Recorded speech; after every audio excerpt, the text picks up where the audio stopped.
यह कहानी एक छोटे से गांव धर्मपुरा में रहने वाले एक गरीब किसान की है जिसका नाम रामू है। रामू का पूरा परिवार कृषि पर आधारित था और उनकी मुख्य आय खेती से ही होती थी। वे एक छोटे से खेत में जैविक खेती करते थे और उन्हें खेती में विशेष रुचि थी। रामू की कहानी उस समय से शुरू होती है जब उनके पास बहुत ही कम सामग्री थी, लेकिन उनकी मेहनती मेहनत और आत्मविश्वास की वजह से वे किसानी में सफलता पाने के लिए कठिनाइयों का सामना करते गए। वे सिर्फ जैविक खेती की तरफ ध्यान केंद्रित करते और खेत में उर्वरकों की जगह खाद प्रदान करते थे।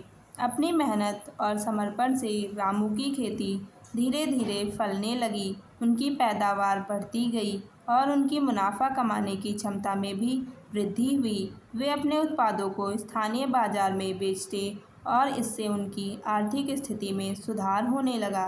रामू की सफलता उनके परिश्रम, संघर्ष और सहनशीलता की कहानी है। उन्होंने कभी हार नहीं मानी और हमेशा आगे बढ़ने का प्रयास किया।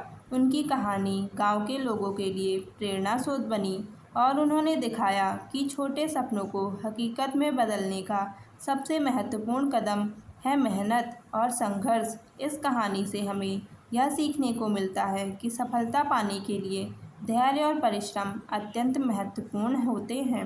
चाहे आप किसी भी क्षेत्र में हों, रामू की तरह हमें भी अपने लक्ष्यों के प्रति पक्षपात नहीं करना चाहिए और निरंतर प्रयास करते रहना चाहिए, चाहे समस्याएं कितनी भी कठिन क्यों ना हों।